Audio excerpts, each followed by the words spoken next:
ये जो मेरा घर जैसा कि आप सभी ने देखा है, उस घर में रह के पढ़ना और घर वालों के इसके अलावा भी काम होते थे, जैसे पशुओं से रिलेटेड चारा-वारा जो भी काम हुँ, हुँ। होता है और खेती का जो भी काम है, उसके बाद में परिवार की भी सारी चीज़ें होती हैं। बिल्कुल। तो मैं जो एक अटेंशन या जो फ़ोकस कर सकता था, वो फ़ोकस पढ़ाई पर नहीं हो पाता था। अच्छा, काफ़ी ज़्यादा डेविएशन होते थे। बिल्कुल। अब ये इससे मेरा जो पहला अटेम्प्ट था, मैं पहला अटेम्प्ट अपना क्रैक नहीं कर पाया था। तो अच्छा, केवल परिस्थितियाँ ज़िम्मेदार नहीं थीं, जी। मैं भी कहीं न कहीं इमैच्योरिटी थी या मेरी भी कमियाँ थीं, जिसकी हुँ, वजह से मैं अपना पहला अटेम्प्ट नहीं दे पाया अच्छा, क्लियर नहीं कर पाया था। अच्छा।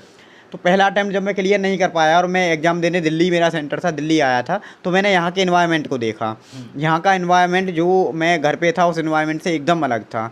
यहाँ कोचिंग इंस्टीट्यूट थी, ईज़िली नोट्स और हुँ, अदर रिसोर्सेज़ अवेलेबल थे। हुँ, जो फ्रेंड्स थे, उनके पास केवल एक ही काम रहता था, केवल पढ़ना। अच्छा, तो ये सारी चीज़ें मैंने देखी और फिर मैंने उसको खुद से कंपेयर किया। तो एक इन्फीरियॉरिटी कॉम्प्लेक्स वाली जो फीलिंग होती है, वो मेरे अंदर थी कि मैं गाँव में रह के कैसे कर सकता हूँ। अच्छा। ये कहीं न कहीं मतलब ऐसा नहीं है कि गाँव में रह के या मैं किसी छोटे शहर में तैयारी रह के आप नहीं कर सकते हैं। हुँ, लेकिन मैं उस टाइम की अपनी जो जेन्युइन थॉट्स हैं, वो शेयर कर अच्छा, रहा हूँ। तो यहाँ से जाने के बाद में एग्ज़ाम के बाद में मैंने अपनी माताजी से सारी चीज़ें शेयर की कि अच्छा, मेरा एग्ज़ाम सीसेट वाला अच्छा नहीं हुआ है और मेरा जो वो सिलेक्शन है वो नहीं होने वाला है इस अच्छा, अच्छा, प्रयास में। तो अच्छा, वहाँ मेरी माताजी ने मुझे हिम्मत दी। जब मैंने उनको दिल्ली की सारी चीज़ें बताई तो उन्होंने कहा कि ठीक है, हम जैसे भी करके मैनेज कर लेंगे, हाँ। आप एक अटेम्प्ट दिल्ली से दीजिए। अच्छा ये बताइए कि जो सीसेट में आपको प्रॉब्लम हुई, तो आपने एग्ज़ाम जो दिया तो इसके लिए आपने तैयारी नहीं की थी सीसेट के लिए? क्या ऐसा कारण रहा कि सीसेट में प्रॉब्लम आ गई? जी।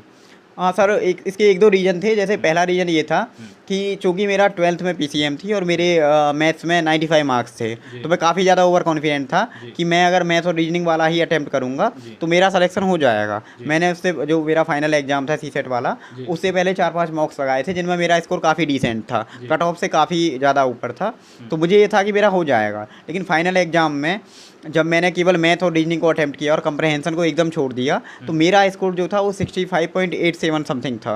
हुँ, जो कि और क्वालिफ़ाइंग मार्क्स जो होते हैं वो 66.67 होते हैं। अच्छा, अच्छा, तो ये जो मार्जिन था मेरे मार्क्स और कट ऑफ मार्क्स के बीच में वो हुँ, 1 से भी कम था। अच्छा, अच्छा, तो इस तरह से मेरा मतलब सीसेट में ये मेरे फेलियर का रीज़न था। अच्छा। तो फिर आपने अपने पेरेंट्स से बोला, मम्मी से बोला जी, कि हमें तैयारी करने के लिए दिल्ली जाना है, जी।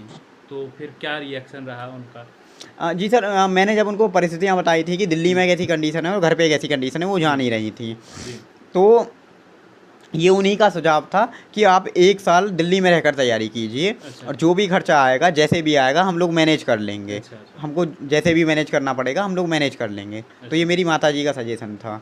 अच्छा माताजी ने बोला कि दिल्ली जाइए आप, जो जी, कुछ भी खर्चा रहेगा 1 जी, साल का आपको समय दिया गया कि जी, दिल्ली में 1 साल रहेंगे। जी, फिर इसके बाद 2022 में आप दिल्ली आ जाते हैं। जी। सर, मैं अक्टूबर 2021 में दिल्ली में आया था। अच्छा, 2021 वाले प्रीलिम्स के 1-2 दिन बाद ही मैं जी। दिल्ली आ गया अच्छा था। दिल्ली में कोचिंग के लिए आए थे आप कि रहने के लिए आए थे? मैं सर जैसे कोचिंग मुझे नहीं करनी थी, ये मेरा पहले से क्लियर था। अच्छा, मुझे सिर्फ़ एक एनवायरनमेंट चाहिए था जहाँ मैं रह के केवल पढ़ सकूँ, सेल्फ स्टडी कर सकूँ। हुँ, हुँ, क्योंकि मेरे घर में वो मुझे माहौल नहीं मिल पा रहा था। हुँ, उसके लिए जो भी परिस्थितियाँ थीं वो सारी परिस्थितियाँ मेरी थीं। हुँ, और दूसरा ये था कि यहाँ रिसोर्सेज़ मुझे ईज़िली अवेलेबल थे और हुँ, एक तीसरा रीज़न ये था कि जो मेरे दोस्त यहाँ पर रहकर तैयारी कर रहे थे, हुँ, मैं हुँ। उनकी हेल्प ले सकता था। जो अच्छा, लोग कोचिंग कर रहे थे, मैं उनके नोट्स से अपने नोट्स बना सकता था या हुँ, जो चीज़ें मुझे समझ नहीं आ रही हैं, तो हुँ, मेरे पास कुछ फ्रेंड्स थे जिनका मैं सहारा ले सकता था। तो अच्छा, ये कुछ रीज़न्स थे जिनकी वजह से मैं दिल्ली आया था। अच्छा। ये बताइए कि जब आपने बोला है कि परिवार की स्थिति वैसे ठीक नहीं थी और आपकी एक ज़िम्मेदारी है, आप जी, परिवार में कौन से नंबर के बेटे हैं? जी, आप कितने भाई हैं? जी। सर, मैं अपने परिवार में एकमात्र बेटा हूँ और अच्छा, मेरी 3 बहनें हैं जो कि जी। मेरे से छोटी हैं, तो मैं अपने घर में बच्चों में सबसे बड़ा हूँ। अच्छा, अच्छा। जी, अब एक बड़े बेटे पे ज़िम्मेदारी पेरेंट्स की आ जाती है कि जी, पेरेंट्स को देखना और परिवार में हाथ बटाना। तो जी, कहीं न कहीं ये आपके ऊपर भी प्रेशर आता होगा और जी, उनने जब दिल्ली भेजा आपको, जी, तो आपको खुद नहीं लगता था ऐसा कि हम जा रहे हैं जी। और कहीं हेल्प करनी चाहिए? जी। सर, ये जो आप बोल रहे हैं प्रेशर मेरे ऊपर 12th करने के बाद ही था। अच्छा, अच्छा। जैसे ही मैंने 12th की थी तो मेरे भी दिमाग में था और मेरे परिवार वालों, मेरे रिश्तेदार जो थे हुँ, उनका भी मानना था हुँ, कि मुझे 12th के बाद में कोई जॉब जो 12th के बाद में जॉब अवेलेबल होती हैं गवर्नमेंट जॉब, हुँ, वो हुँ, कर लेनी चाहिए। हुँ, इसके बाद में मैंने जब 12th कर लिया था मैंने, तो उसके बाद में एक एक्स ग्रुप वाई ग्रुप करके एयरफोर्स और नेवी में एग्ज़ाम होता है, मैंने उसमें अप्लाई भी किया था। लेकिन जब मेरे दिमाग में एक गोल कहीं ना कहीं मेरे स्कूलिंग टाइम से ही क्लियर था कि मुझे यूपीएससी करनी है, मैं अपने आप को नहीं इस चीज़ के लिए मना पा रहा था कि मैं एक्स ग्रुप वाई ग्रुप जो मैंने अप्लाई किया है उसके लिए मैं तैयारी करूं। मैं इसी युवापो में था कि अगर मैंने जॉब ले ली, मेरा सिलेक्शन हो गया, तो मैं जो मेरा गोल है मैं उसके लिए टाइम नहीं दे पाऊंगा। अच्छा। ये मेरे दिमाग में चीज़ें चल रही थी। तो इस ऊहापोह में मैं इसके साथ साथ मेरी ग्रेजुएशन भी चल रही थी। मैं बीए जो मेरा फर्स्ट ईयर है वो मैंने उसमें इलाहाबाद यूनिवर्सिटी में मैं एनरोल हो गया था। बीए फर्स्ट ईयर मेरा चल रहा था। तो ग्रेजुएशन की पढ़ाई एक अपनी जगह चल रही थी, तैयारी का मेरे दिमाग में था, और जो मैंने फॉर्म अप्लाई किया था तो उस एग्ज़ाम का भी दिमाग में था। अच्छा अच्छा। तो इस दौरान मैंने जब एग्ज़ाम देने की जो डेट आई तो मैंने एग्ज़ाम को स्किप कर दिया। ये बात मेरे घर वालों को उस टाइम नहीं पता थी कि मैंने एग्ज़ाम नहीं दिया है। अच्छा। तो मेरे साथ के जो और लोगों ने एग्ज़ाम दिया था, जब उनके यहाँ रिजल्ट आया, जिस कुछ लोगों का सिलेक्शन हुआ, कुछ का नहीं हुआ, तो मेरे पेरेंट्स ने मेरे से पूछा कि आपका क्या रहा। मैंने तब उनको उस टाइम बताया कि मैंने एग्ज़ाम नहीं दिया था। अच्छा अच्छा। तो ये सुनकर मेरे पेरेंट्स थोड़े से निराश हुए कि आपने एग्ज़ाम क्यों स्किप कर दिया, आपको ये सारी चीज़ें जो चल रही थी वो देखनी चाहिए थी। तो उस टाइम मैंने उनसे कहा कि आप मुझे 3 वर्ष का समय दीजिए, मेरी ग्रेजुएशन होगी, मेरी जैसे ही 21 साल एज होगी, तो मेरी पूरी कोशिश ये रहेगी कि मैं 21 वर्ष की उम्र में ही जो मैं अपना तैयारी कर रहा हूँ वो एग्ज़ाम में क्वालिफाई कर लूँ। अच्छा। तो इस तरह से मैंने उस सिचुएशन को मैनेज किया अच्छा, था। तो आपने उनको बोला कि अब 3 साल का समय दीजिए मेरे को, और मेरे को आपके अंदर एक गोल चल रहा था कि हमें आईएएस बनना है। जी तो परिवार को ये बोला आपने, जी तो उनने फिर दिल्ली भेज दिया आपको। जी सर। 22 में दिल्ली आते ही आप यहाँ पे आए तो आपने माहौल देखा, चकाचौंध वाला माहौल है। जी इसके बाद 22 का जो समय रहा तैयारी के दौरान, जी कैसा समय रहा आपका दिल्ली का? सर, मैं जब अक्टूबर 2021 में दिल्ली आया था, जी तो उसके बाद में क्योंकि मेरी सारी जीएस कंप्लीट नहीं हुई थी, जी जो मेरा पहला प्रयास था उसमें मुझे टाइम कम मिल पाया था, जी। मैं तैयारी नहीं कर पाया था। तो वो 2022 में जब मैं यहाँ आया तो मैंने वो जो मेरी जो कमियाँ थी, जो मेरा जीएस का सिलेबस इनकम्प्लीट था, पहले मेरा प्रयास था कि मैं वो सारा सिलेबस कंप्लीट करूँ। उसके लिए मैंने इंटरनेट का सहारा लिया या मेरे जो दोस्त कोचिंग कर रहे थे उनके नोट्स का सहारा लिया। तो इस तरह से मैंने एक तो अपने जीएस के सिलेबस को कंप्लीट किया, दूसरी मेरी प्रयास ये था कि मैं जितना ज़्यादा रिवीजन कर सकूँ वो रिवीजन करूँ। तो इस तरह से मैंने यहाँ पे चीज़ें अपनी, जो सीसेट की गलती थी, जो मैंने कम्प्रहेंशन को छोड़ा था, तो ये मेरा प्रयास था कि ये गलती रिपीट ना हो। अच्छा तो इस तरह से मैंने अपने दूसरे प्रयास में चीज़ों को इम्प्रूव करने की कोशिश की, और 2022 का मेरा प्रीलिम्स हुआ था और उसमें मैंने मेंस लिखा था। अच्छा, मेंस लिखा था। जी। मेंस लिखा तो आपका फाइनल सिलेक्शन के लिए, इंटरव्यू के लिए आपके लिए कॉल आया, इंटरव्यू दिया था आपने कि? सर, ऐसा था कि जब मैं ये तैयारी कर रहा था जी। तो मैं आंसर राइटिंग को सफिशिएंट टाइम नहीं दे पाया था। तो मेरा जो स्कोर था वो मेंस वाला, उसमें मैं 51 मार्क्स से शॉर्ट रह गया था, जो कट ऑफ थी ईडब्ल्यूएस कैटेगरी के लिए। तो मेरे 51 मार्क्स कम थे, तो मुझे इंटरव्यू की कॉल नहीं आई अच्छा, थी। तो इसमें आपने आंसर राइटिंग में कमी की, अपने आप में ये फील किया। जी जब आपको ये 22 में असफलता देखने को मिली, जी पूरी उम्मीद थी पेरेंट्स की कि बेटा अब 1 साल में आएगा, दिल्ली पहुंचाया है कि बन के आएगा। जी उस समय आपको रोना भी आया होगा, जी। कहीं ना कहीं बहुत बड़ा चैलेंज भी रहा होगा। आप क्या जवाब दें? जी। सर, मेरा एग्ज़ाम क्वालिफाई नहीं होगा मेंस, ये मेरे दिमाग में पहले ही क्लियर हो गया था। अच्छा। उसके रीज़न से कि मेरे जीएस के चारों पेपर और ऑप्शनल के जो 2 पेपर होते हैं, उनका जो पेपर था मेरा कंप्लीट नहीं हुआ था। जी। क्वेश्चंस मेरे से इनकम्प्लीट, मतलब छूट गए थे टाइम की कमी की वजह से, जी। क्योंकि मैंने आंसर राइटिंग के लिए प्रैक्टिस नहीं की थी। तो ये मेरे दिमाग में पहले ही क्लियर था। पर फाइनल जब रिजल्ट आया तो उसे एकदम स्पष्ट हो गया कि सिलेक्शन नहीं हुआ है। अब वैसे मैं, जो मेरी पहली फीलिंग थी वो था मेरी माताजी से बात करना। मैंने अपनी माताजी से बात की, उनको बताया कि मेरा सिलेक्शन नहीं हुआ है। तो ये एकदम वैसा मूवमेंट था जो ब्रेक कर देने वाला था मेरे लिए, क्योंकि मैं उनसे 1 वर्ष का समय मांग रहा था, 1 वर्ष जो कि मैं घर पे रह के दे चुका था। ये मेरे लिए दूसरा जो वर्ष था, ये वो दूसरा मेरा अटैम्प्ट था। मैं घर वालों से बोल कर आया था कि इस अटैम्प्ट में मैं अपनी पूरी जो भी मेरी ताकत है मैं सारी ताकत झोंक दूंगा। उसके बाद जो जब ये फेलियर हुआ तो एकदम मुझे ब्रेक कर देने वाला मोमेंट था। मैं माताजी के सामने लिटरली मतलब क्राई कर रहा था कि मेरे से नहीं हुआ, मैंने आपकी जो उम्मीद है, आपका जो विश्वास है, मैं उसे पूरा नहीं कर पाया। तो वैसे में मेरी माताजी थी, वो मेरी सबसे बड़ी स्ट्रेंथ बनी उस टाइम। वो हमेशा से मेरी स्ट्रेंथ रही हैं, उन्होंने हमेशा से मुझे गाइड करने की कोशिश की है। वो अपनी कैपेसिटी में जितना कर सकती थी। उनका कहना था कि ठीक है, कोई बात नहीं, आपका नहीं हुआ, पहले प्रयास में आपका पहला स्टेप नहीं हुआ था। उनको चीज़ें समझ नहीं आती हैं कि प्रीलिम्स या मेंस है, उनको बस इतना समझ में आता है कि आपका पहला पेपर नहीं हुआ, आपका दूसरा पेपर नहीं हुआ। तो उनका कहना था कि आपका पहले प्रयास में पहला पेपर नहीं हुआ था, लेकिन दूसरे प्रयास में आपने अपनी गलती से सीखा और आप पहले प्रयास में पार हुए। अब आप दूसरी जो प्रोसेस है वहाँ तक पहुँच चुके हैं। तो उनका कहना था कि इस बार जब आप मेहनत करेंगे तो इस बार आप अपनी गलतियों को समझ चुके हैं, आप जान चुके हैं कि आपने गलती कहाँ पे की है, तो हमें विश्वास है कि आप इस बार ज़रूर कर लेंगे। मैं घर वालों से बोल कर आया था कि इस अटेम्प्ट में मैं अपनी पूरी जो भी मेरी ताकत है मैं सारी ताकत झोंक दूंगा। उसके बाद जो जब ये फेलियर हुआ तो एकदम मुझे ब्रेक कर देने वाला मोमेंट था। मैं माता जी के सामने लिटरली मतलब क्राई कर रहा था कि मेरे से नहीं हुआ, मैंने आपकी जो उम्मीद है, आपका जो विश्वास है, मैं उसे पूरा नहीं कर पाया। तो वह कहना था कि इस बार जब आप मेहनत करेंगे तो इस बार आप अपनी गलतियों को समझ चुके हैं, आप जान चुके हैं कि आपने गलती कहाँ पे की है, तो हमें विश्वास है कि आप इस बार ज़रूर कर लेंगे और कि जो भी चीज़ें हैं हम मैनेज करेंगे। आप एक बार और अटेम्प्ट देकर देखिए। अच्छा, तो 23 में आपने? जी, मैंने 23 में फिर मेरा थर्ड अटेम्प्ट था। अब 23 में थर्ड अटेम्प्ट आता है तो अब आ गई समस्या और भी कि परिवार के लिए 1 साल पैसा भेजना, हर महीने आपके लिए पैसे भेजते होंगे, और तो दूसरी साल भी यही प्रोसेस हुई। तो इसमें पापा ने एक बार आपके ये भी बोला है कि बेटे अब कुछ कर लीजिए जी। तो एक वीडियो में बोला है पापा ने, जी। तो फिर आपने क्या बोला था उनको? सर ऐसा था कि मतलब जैसे पिताजी की तरफ से कोई डायरेक्ट प्रेशर नहीं था, लेकिन जब 1-2 अटेम्प्ट में फेलियर हो जाता है और जो परिस्थितियां हैं आपकी एडवर्स हों, तो कहीं ना कहीं खुद को ये महसूस होने लगता है कि अब ज़रूरत है कि आप फैमिली को हाथ बटाएं, आप फैमिली को हेल्प करें। तो मेरे सामने भी ये चैलेंज था, लेकिन मेरा जब 23 में प्रीलिम्स हुआ तो एक उम्मीद थी कि प्रीलिम्स मेरा हुआ है।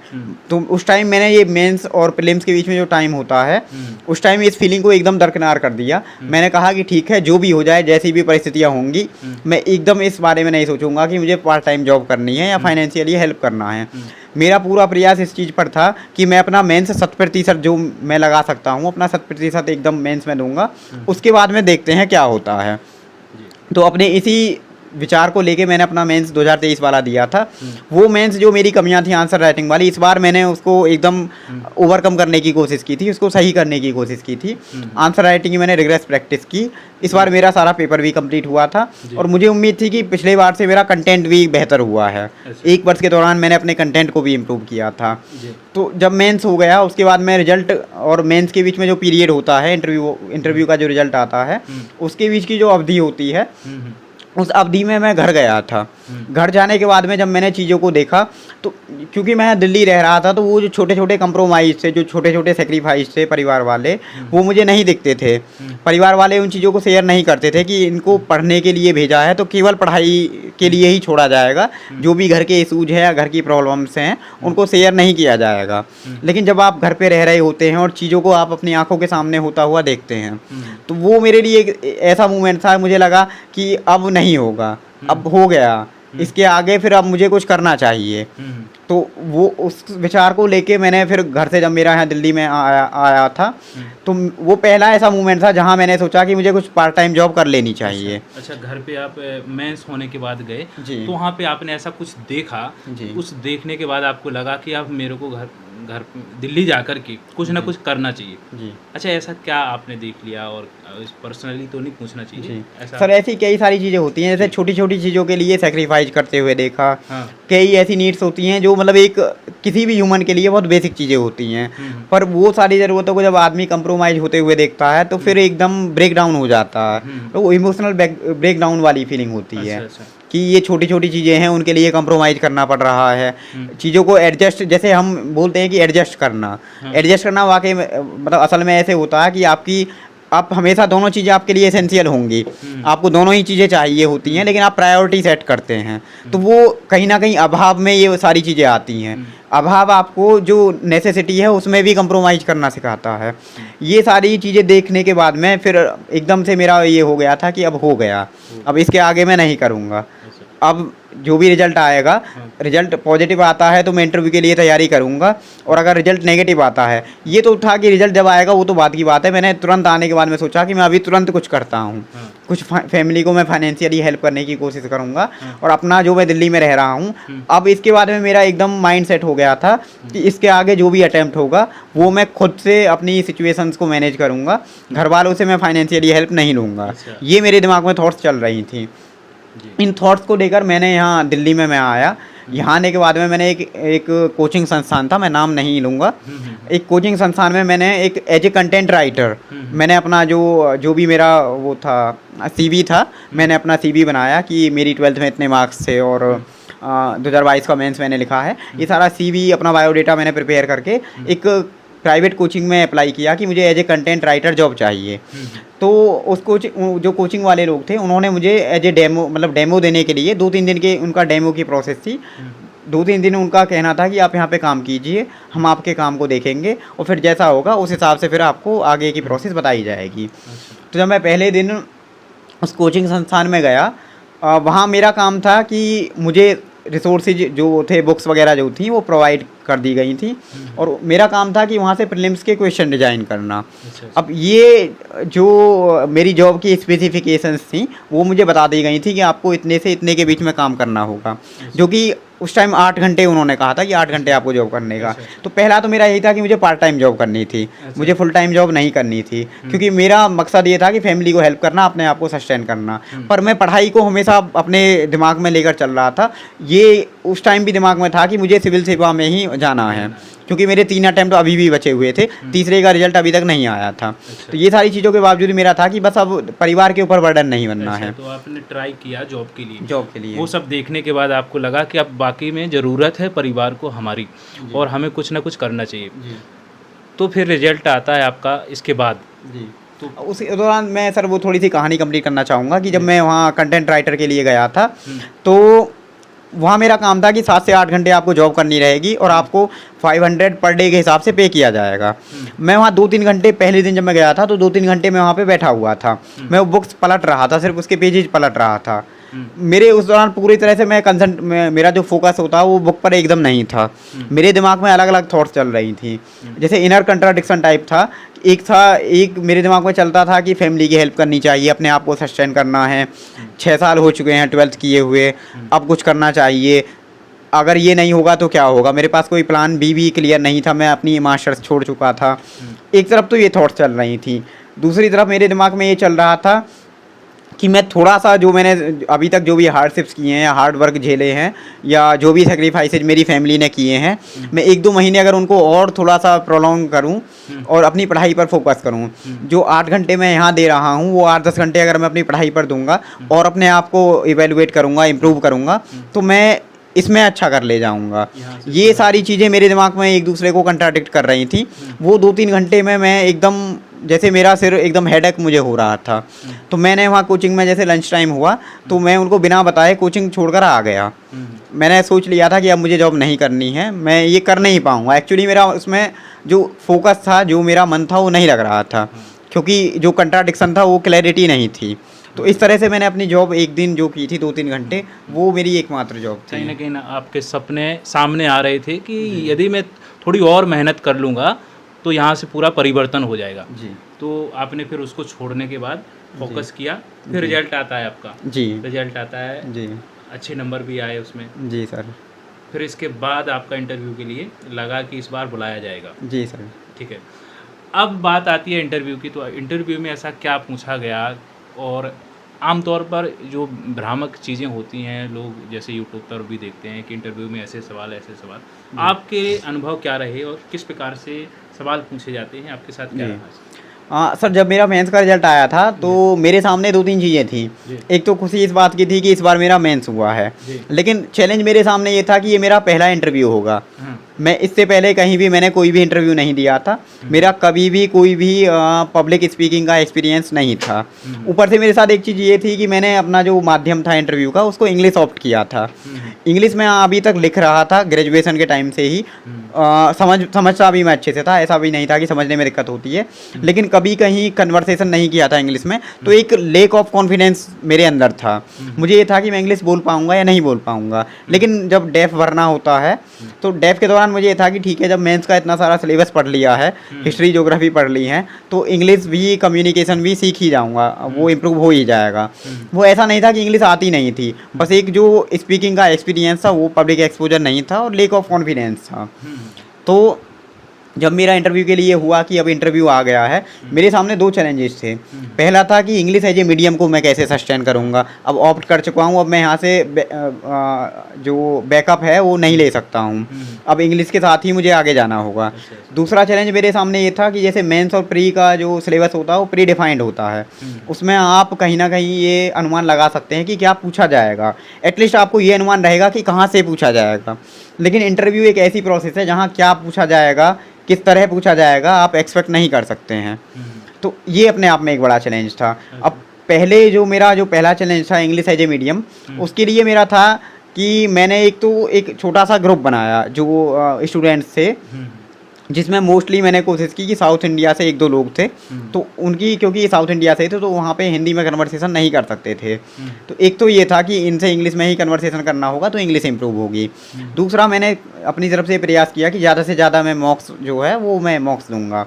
और कंटेंट के लिए मैंने कोशिश की कि एक तो मेरे GS के जो चारों पेपर का सिलेबस है वो रहेगा, दूसरा मेरा डेफ को मैं प्रिपेयर करूँगा, तीसरा जो नीच पेपर्स हैं उनके थ्रू मैं अपना जो भी सिलेबस है इंटरव्यू का उसको कंप्लीट करूँगा।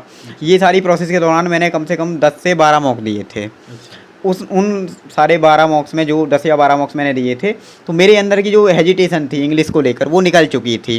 दूसरा मेरा जो GS जो भी था या करंट के जो भी इशू चल रहे थे, डेप्थ से रिलेटेड जो भी चीज़ें थी वो इन 12 मॉक्स में कहीं ना कहीं पूछे जा चुके थे।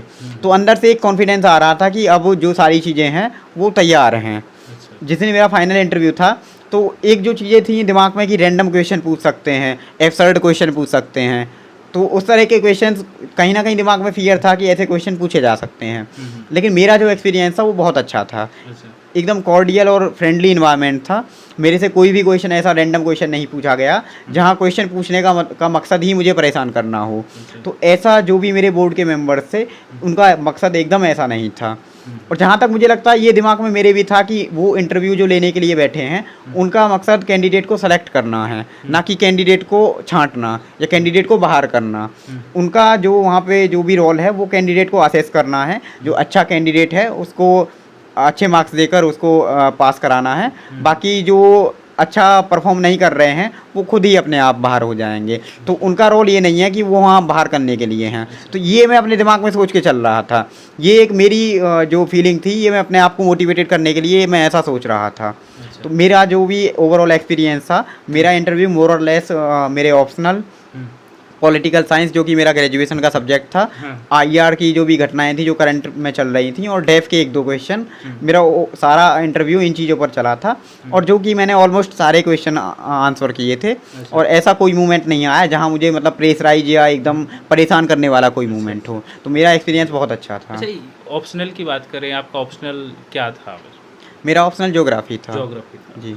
तो यहाँ पे हम फाइनल ये बात आती है जब रिजल्ट आता है आपका, ये सब प्रोसेस होने के बाद, अब इंतज़ार था रिजल्ट का। जी। हाँ, तो इंटरव्यू होने के बाद कितने दिन बाद आपका इंटरव्यू के बाद ये रिजल्ट आया?